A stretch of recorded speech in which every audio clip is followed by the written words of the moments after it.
Next 3-4 months ఏదైతే September నుంచి జనవరి వరకు ఈ టైం ఉందో చాలా క్రూషియల్.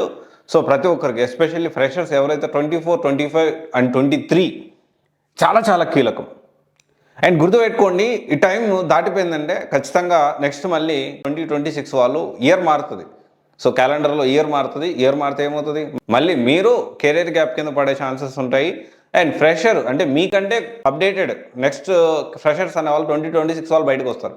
సో అందుకని గుర్తుపెట్టుకోండి, ఈ 3-4 మంత్స్ అనేవి చాలా ఇంపార్టెంట్. సో ప్రతి ఒక్కరు జనరల్గా మనం ఎక్కడైనా మనం గమనించండి, ఈ టైంలో కూడా ఈ సెప్టెంబర్ టు జనవరి టైంలో కూడా ఇండియన్ సాఫ్ట్వేర్ కంపెనీస్ ఖచ్చితంగా రిక్రూట్మెంట్ అనేది కంటిన్యూ చేస్తూనే ఉంటాయి. సో ఇక్కడ మనం అందరం అర్థం చేసుకోవాల్సిన విషయం ఏంటంటే, ఈ టైంలో టీసీఎస్, విప్రో ఇలాంటి కంపెనీస్ ఏవైతే ఉన్నాయో అవి డైరెక్ట్గా కాలేజెస్ నుంచి కూడా ఆన్ క్యాంపస్ డ్రైవ్స్ కండక్ట్ చేసి మరీ రిక్రూట్మెంట్ చేసుకుంటూ ఉంటాయి. కంపారిటివ్లీ ఎస్ డెఫినెట్లీ మనకి ఇక్కడ ఏంటి, ఇండియాలో ఎక్కువగా యూఎస్, యూకే బేస్డ్ కంపెనీస్ ఉంటాయి కాబట్టి యూఎస్ బేస్డ్ కంపెనీస్ ఈ టైంలో డెఫినెట్లీ ఈ నెక్స్ట్ డిసెంబర్లో వచ్చే క్రిస్మస్ కొంచెం తక్కువ కాల్స్ ఉండొచ్చు మేబీ. బట్ జనరల్గా మాట్లాడుకుంటే కాల్స్ అనేవి comparatively February to July, August వరకు చాలా పీక్ టైంలో ఉంటుంది.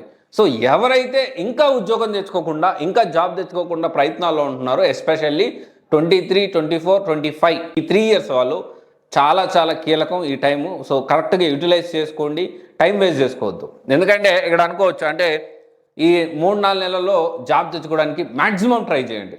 ఓకే, ఇప్పుడు ఏదైతే కోర్స్ నేర్చుకుంటున్నారో ప్లీజ్ కంటిన్యూ. ఒకవేళ నేర్చుకోకపోతే ఇమీడియట్గా స్టార్ట్ చేయండి.